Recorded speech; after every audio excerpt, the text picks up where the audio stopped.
Привет-привет! Меня зовут Мария, и это канал для тех, кто изучает русский язык. Когда изучаешь иностранный язык, хочется, знаете, такого линейного развития, чтобы постоянно становилось лучше, постоянно становилось яснее, чтобы постоянно становилось легче понимать. Но в реальности мы, все люди, которые изучают иностранный язык, сталкиваются с тем, что это не линейный процесс. Сегодня я хочу поговорить про один из таких кризисных моментов. С этим кризисом сталкиваются все студенты, которые доходят до уровня А2, Б1. Это такой уровень, когда уже очень много грамматики усвоено, когда уже есть словарный запас, и это тот момент, когда уже хочется читать реальные тексты на русском языке. Открываешь Достоевского, и ты понимаешь, что ты ничего не понимаешь. Что читать на этом уровне?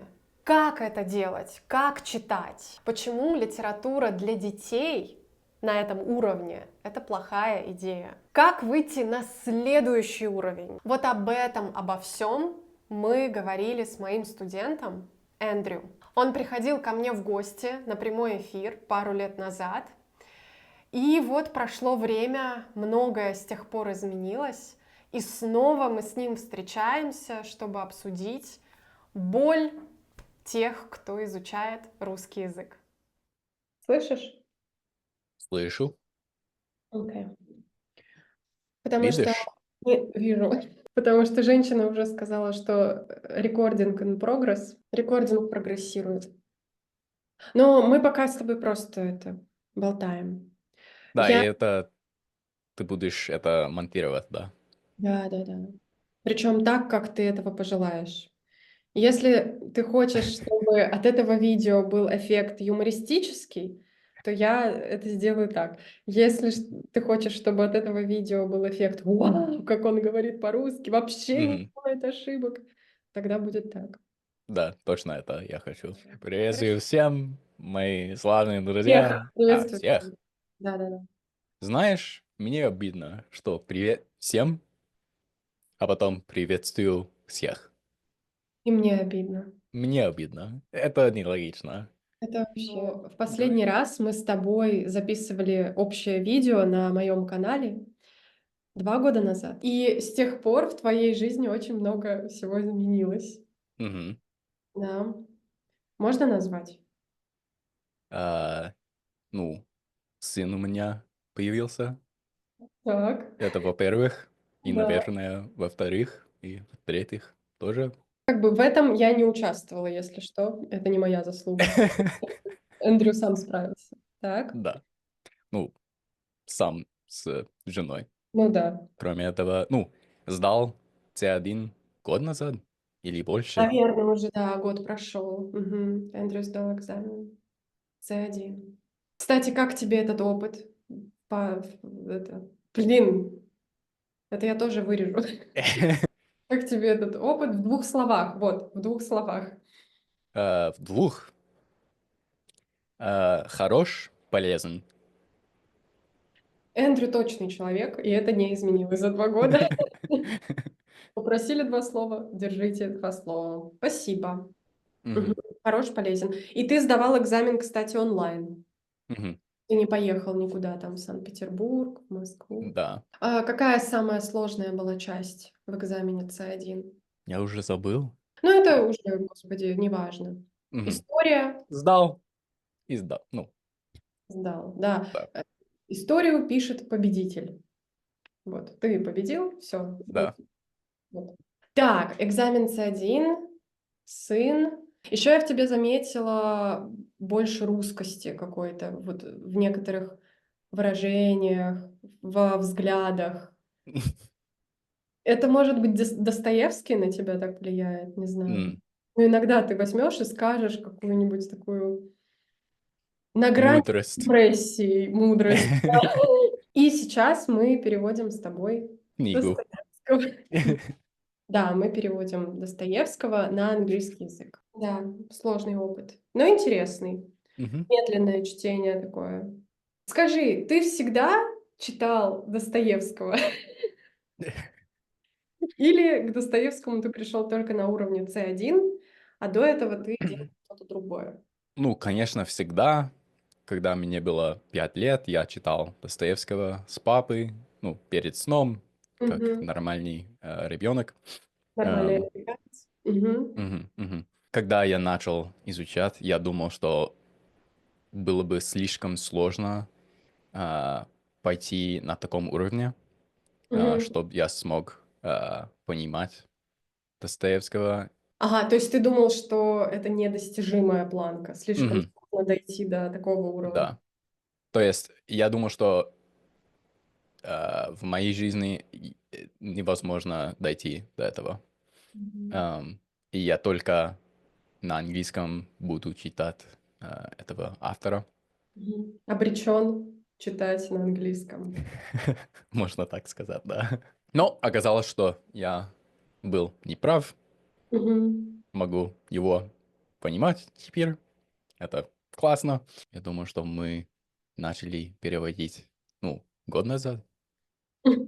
Да, это очень здорово, когда мы, ну, через час говорения только одно предложение перевели.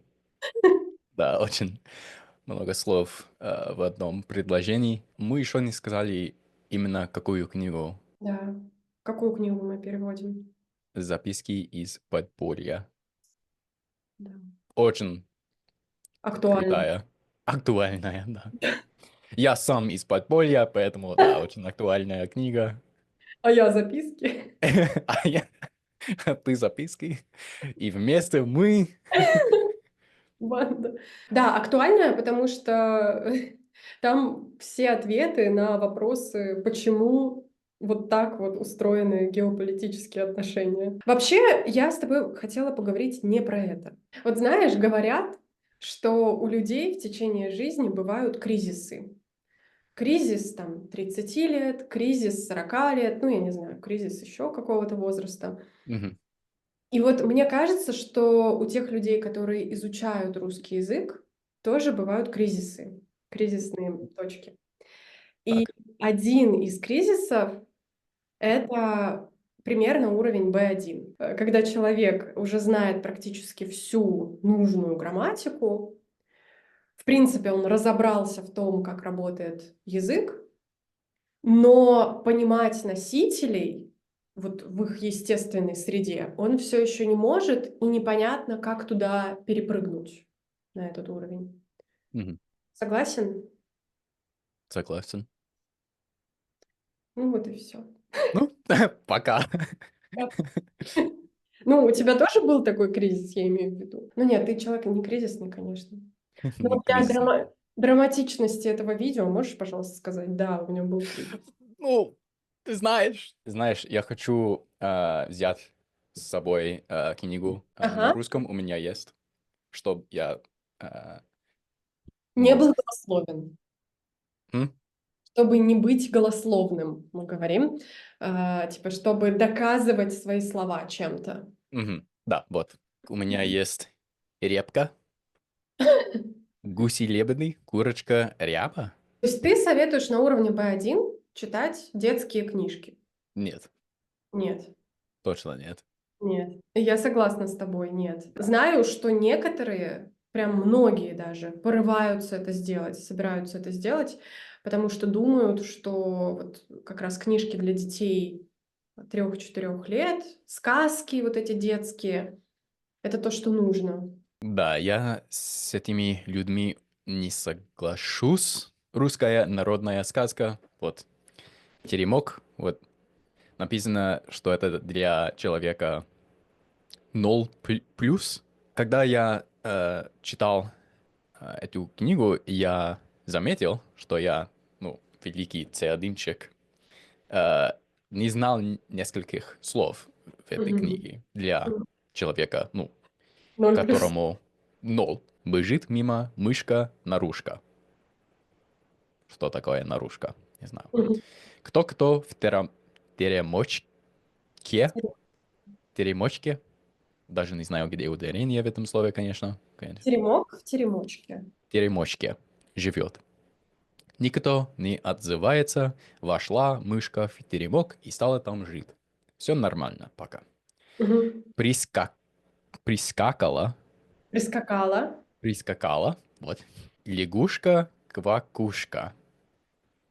И спрашивает, кто в теремочке живет. Я мышка-нарушка. Да, просто много глаголов, которые совсем не полезны для изучающих русский язык. Да. Много уменьшительно-ласкательных форм. Я думаю, что проблема в том, что для начинающих, ну, Мгм. B1, А2, вот в этом я имею в виду. Я точно помню, что в то время, когда я был на этом этапе, было сложно мне понимать, что теремок и теремочка был Ага. одним и том же слово. Окно, окошко. Мгм. Ну, как? Ну, вот такие моменты сложны для Мгм. изучающих русский язык. А для детей, ну, русских детей, это очень естественно. То это одним и том же словом. Что это одно и то же слово.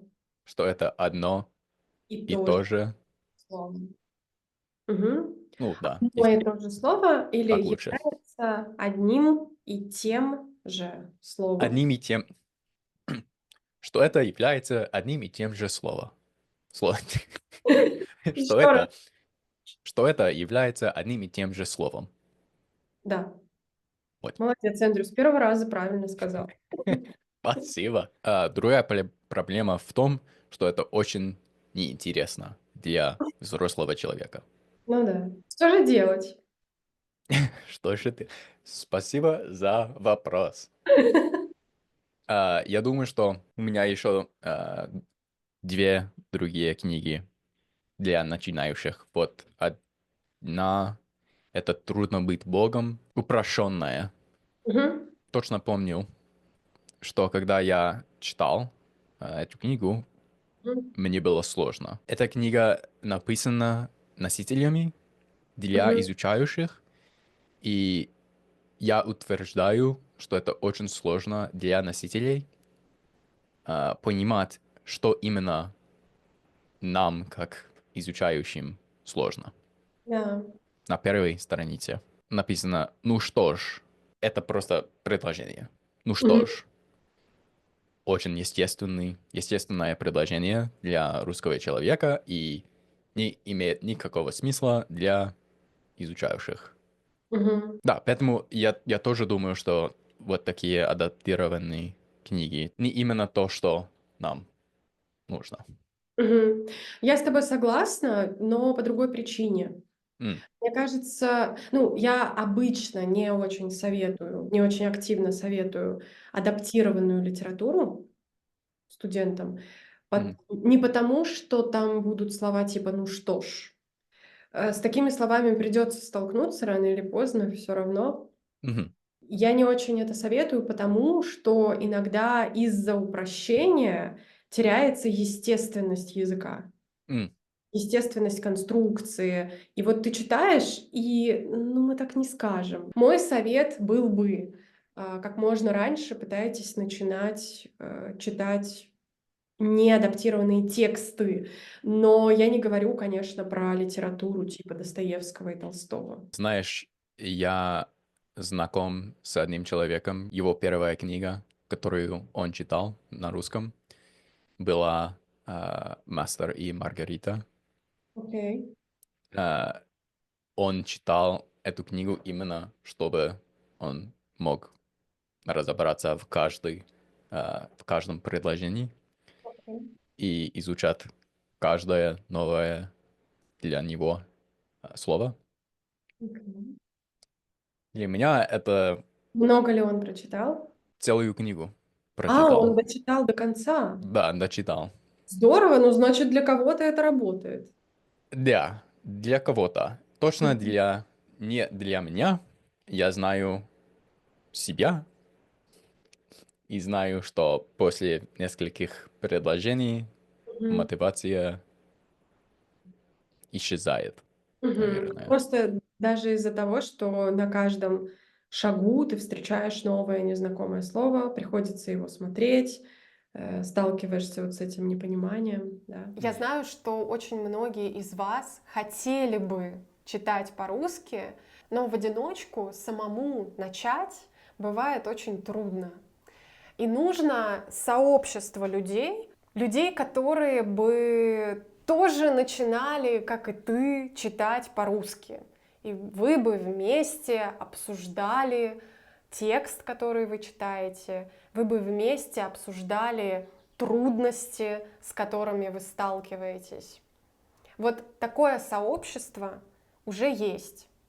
Моя коллега сделала книжный клуб для тех, кто изучает русский язык. И, насколько я знаю, 14 мая запускается новая группа. Если вам это интересно, и если вы хотите читать по-русски вместе с такими же, как и вы, и вместе с преподавателем, носителем русского языка, который вам будет помогать понимать этот текст, переходите по ссылке в описании к этому видео и присоединяйтесь к книжному клубу моей коллеги. Лучший вариант для изучающих русский Ага. язык — это книги, э, которые написаны именно для детей, которым ну, между 8 и 10, как правильно?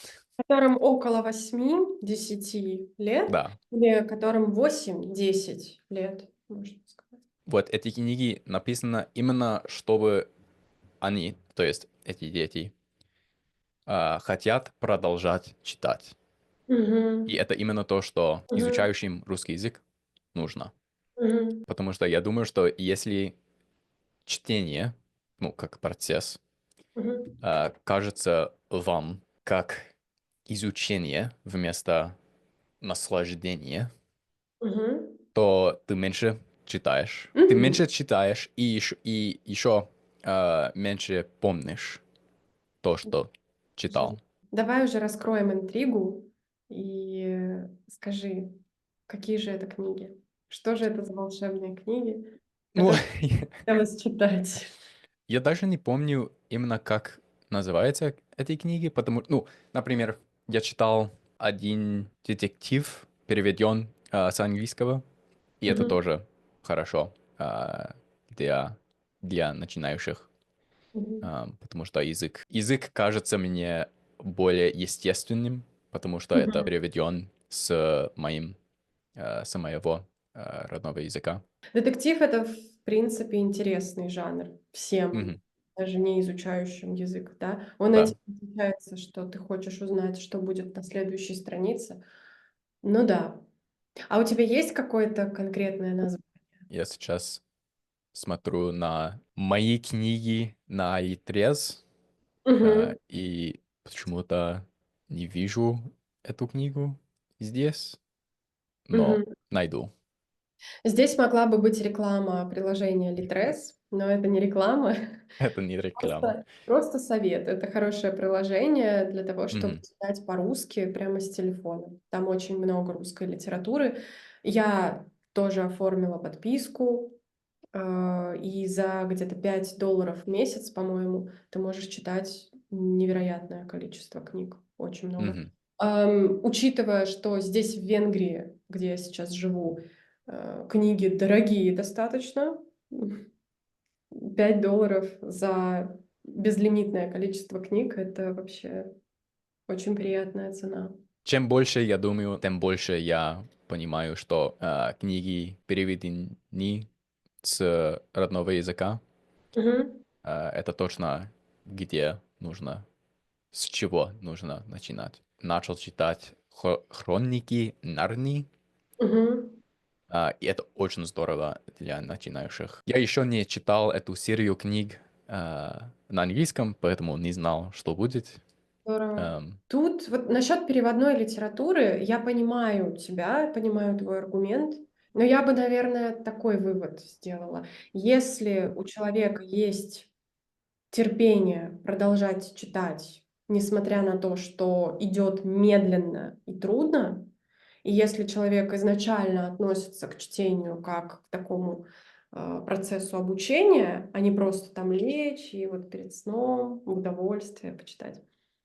В этом случае можно попробовать начать все-таки с оригинальной русской литературы, то есть написанной изначально на русском языке.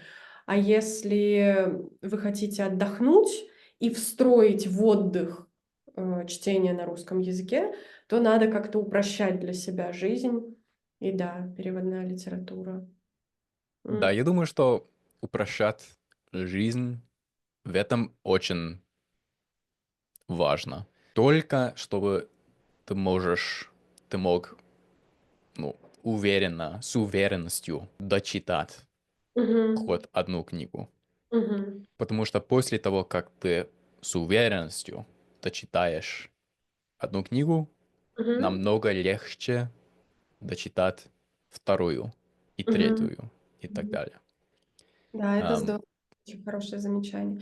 И мне еще пришло в голову, почему легче читать переводную литературу, переведенную с твоего родного языка. мгм, Потому что единственная трудность в этом случае будет русский язык. И тебе мгм, нужно будет декодировать, расшифровывать, как-то понимать реалии российские, мгм. вот этот менталитет и приколы русского менталитета. Потому что в этой книжке, скорее всего, будет твой менталитет, название городов на твоем языке. Мгм. Это все представляешь, примерно знаешь, в общем, все знакомо, кроме языка. Размягчаешь мое мнение по каким-то вопросам. Ну, пожалуйста. Да, спасибо. В разговоре с Эндрю мы упомянули несколько книг, и я объединила все это в один список, добавила что-то еще, и вот этим списком я поделюсь в своем закрытом телеграм-канале. Там можно просто читать, что я вам предлагаю, а можно участвовать, активно участвовать в обсуждении, если у вас есть такое желание. Чтобы попасть в это закрытое маленькое сообщество, перейдите по ссылке в описании к этому видео. Это бесплатно. А Мгм. что бы ты порекомендовал смотреть на этом уровне? YouTube Ну, для изучающих русский язык или уже для русских? для русских. Для русских. То есть уже Мгм. на уровне B1 ты бы советовал смотреть. Давно уже. Ага. Я думаю, что Здесь мы с тобой совпадаем. я думаю, что а, тебе нужно выбирать одну тему Мгм. и смотреть как можно больше на этой теме на русском для носителей русского языка. Ограничить сферу слов, Мгм. Мгм. которые там употребляются. После того, как ты понимаешь, ну, достаточно хорошо понимаешь одну тему, Мгм. для носителей намного-намного легче выбирать другую. Вот интересно, я вот здесь с тобой полностью согласна, что нужно начинать смотреть контент для русских и от русских как можно раньше. Потому что, ну, я рассуждаю как фонетист. Если привыкнуть и приучить себя к медленному, четкому русскому языку, то Языку. да-да-да. Ну, иногда в таких видео нарушаются правила редукции, правила слияния слов, Мгм, интонация неестественная. Очень легко привыкнуть к чистому русскому, но неестественному. И потом мгм, тяжело перейти на вот естественный русский язык. Хотя вот думаю о своем венгерском. Читать сложное что-то мне легче, чем смотреть сложное что-то, ну, или мгм, слушать. Когда я слушаю и вообще ни черта не понимаю, у меня то самое чувство возникает, вот как у тебя, когда ты говоришь про книги. мгм. Просто не хочется продолжать. Да. Вот. И поэтому я обычно, я пытаюсь, я регулярно делаю попытки повышать уровень, и иногда я включаю себе вот подкаст от носителей для носителей прямо. Но вот чуть-чуть я себя растяну, такой стретчинг Мгм. сделаю, и все. Стретчинг, окей. Стретчинг, да, типа растяжку такую Да. для понимания. И все, и обратно я иду в подкасты для уровня B1, B2. Мгм. Нормально. Там я уже практически все понимаю. Да, я сам выбрал тему изучения иностранных языков, Ага. но на русском, конечно. Мгм. Поэтому я посмотрел много видео про, ну, как я выучил английский язык за всего 8 месяцев. Ага. Ну, вот такие видео. Что, правда, там люди выучили Ну, английский? конечно, нет. Врут все. А, я посмотрел много таких видео на одну и ту же тему. Мгм. И после много таких видео мне стало намного легче понимать их, несмотря на то, что я знал, что все они говорят, это бред. Ага. Ну, как я выучил английский за 8 месяцев, это, конечно, бред, Бред и бред. Все. да, хлеб. А, Вообще, вот тут я бы посоветовала выбрать какую-то тему интересную, понятно, и еще вот легкую, такое guilty pleasure, на которую вам не хочется тратить время в обычной жизни, но мгм, вам интересно, вот вас она расслабляет как-то. да, Слушаете, и прикольно. Для кого-то это юмор, для меня это психология и собаки. У меня есть две такие темы. Я могу бесконечно слушать про это контент, и я уже понимаю, что ну зачем я это делаю уже? Ну зачем? Я там не ищу никакую конкретную информацию, просто мгм, мне нравится про это слушать. И на эти темы я вот начала слушать по-венгерски и по-английски. Про читать поговорили, смотреть поговорили, ну смотреть, слушать, да. Писать. Ты вводил в свой процесс изучения русского языка письмо? Нет, по-моему, только когда ты готовился к экзамену, ты начал писать вообще. ну, начал писать эссе для того, чтобы я подготовился к этому экзамену. Мгм. Ам, но кроме этого я, ну, писал на русском на Дискорде или на Телеграме, вот такие платформы. Ам, Сообщения имеешь в виду, ты переписывался на русском языке. мгм, мгм, Да, я как человек, который устроил себе спринт, пишу почти каждый день что-то небольшое на венгерском. Могу сказать, что это полезное занятие, даже для разговорного языка. Потому мгм, что, когда ты говоришь, ты как бы торопишься, ведь люди ждут ответа, надо побыстрее сообразить, что сказать. И очень мгм, часто ты ловишь себя на какой-то ошибке или на каком-то трудном моменте и думаешь, ой, надо будет потом про это посмотреть, как тут правильно, но забываешь про это, потому что мгм. устная речь — это всегда быстро. А когда ты пишешь, у тебя есть время подумать, остановиться, разобраться, понять, что ах, вот так вот, собрать трудную какую-то конструкцию. Пользоваться переводчиком иногда даже. Да, и таким образом новые словечки тоже Мгм, использовать в речи. Ну, в общем, неплохое упражнение вообще писать. да. А что насчет произношения? Когда ты рекомендуешь начать заниматься произношением? Я думаю, что будет намного лучше, если ты начинаешь говорить только после того, как ты можешь понимать носителей. Мгм. Если ты хочешь, чтобы твое произношение было очень-очень, ну, естественно для носителей. А я начал говорить, ну, с первого дня, Да? да, Ага. ошибка это была. А, Ну, слушай, почему ошибка? Все относительно. Ты знаешь, что самое популярное мнение сейчас? нет, Начинать говорить с самого первого дня. я с этим вообще не соглашусь. Мгм. И я тоже. У меня тоже на эту тему есть определенное мнение. Опять же, как у человека, который работает с произношением и видит, Мгм, что старые привычки очень трудно исправить потом. мгм. Очень трудно. Да. И ну, как человек, у которого, ну, мой родной язык это английский, у нас нет мягкого знака, конечно, Мгм. э, поэтому очень сложно в первом этапе Мгм. изучения слышать разницу между, ну, и ле, например. Ну, бол, Мгм. бол. Да, поэтому, ну, после нескольких месяцев, если ты слушаешь много речей Мгм. носителей, то это ты можешь, Легче. да. Но и то, даже если ты просто слушаешь речь носителей, но не обращаешь внимания на ла, ля, ра, ря, ты Мгм, можешь так и не понять, что там есть какая-то разница.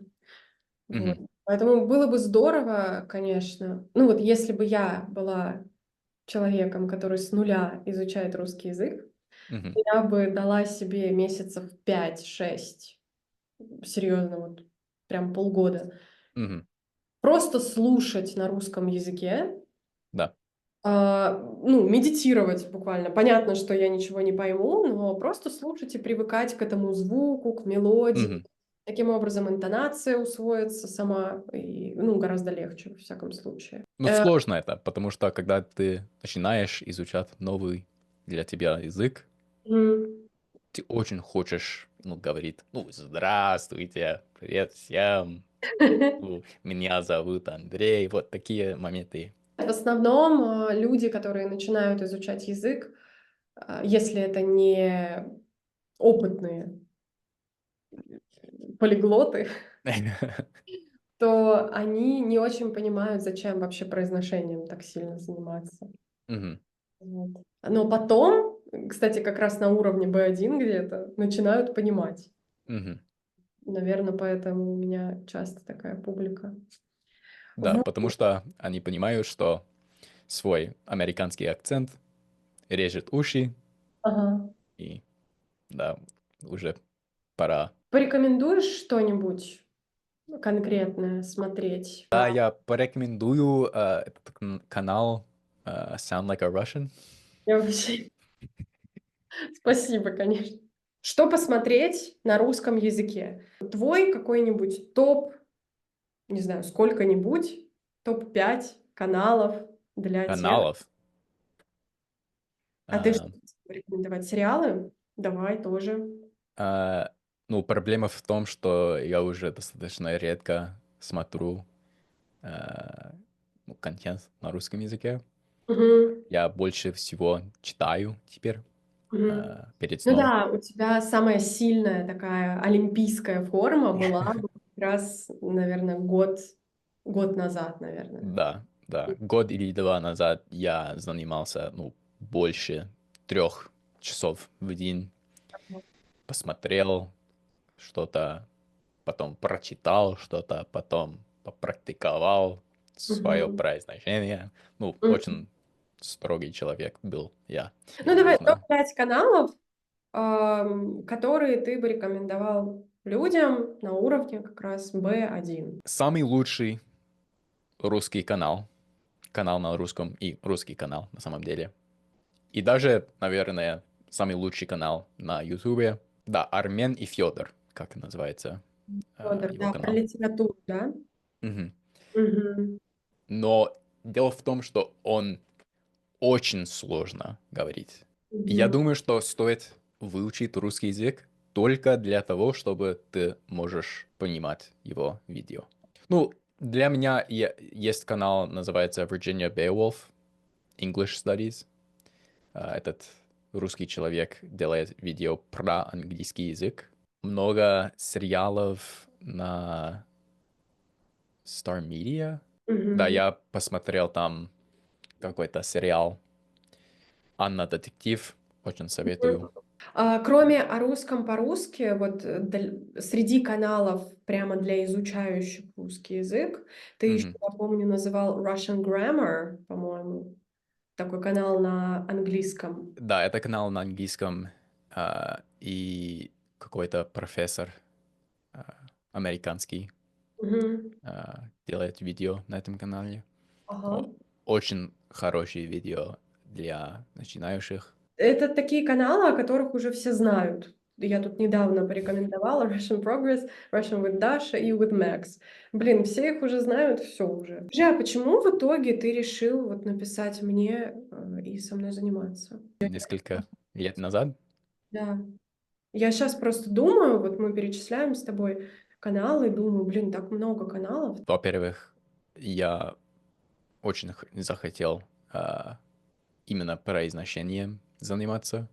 Мгм. И все эти другие каналы про русский язык, а не про произношение. Это Мгм. во-первых. Мгм. И во-вторых, ты нормальный человек. Лучше слово Адекватный. вот, адекватный. Да, это Адекватный. очень забавно звучит на английском. Адекватный Адекватный. человек. Что бы Мгм. это ни значило. Ну ладно. Спасибо тебе за разговор. И тебе. Вот, можешь сказать пока-пока зрителям. Ну, зрителям, пока-пока. Пожелаю вам хорошего успеха в русском языке и так далее. Зрителям пока-пока, а мы с тобой открываем записочки из подполья. Оставляйте, пожалуйста, свои реакции, делитесь вашим опытом, что вы читаете, как вы начинали читать, или, может быть, вы еще боитесь читать по-русски. Делитесь этим в комментариях, а в следующем видео мы более подробно поговорим о том, что и как смотреть и слушать на русском языке, когда вы уже чувствуете, что вы готовы смотреть и слушать, но пока еще не понимаете все по-русски. Я желаю вам легкого и вообще всего доброго. До скорой встречи. Пока-пока. Sound like a Russian. End of discussion.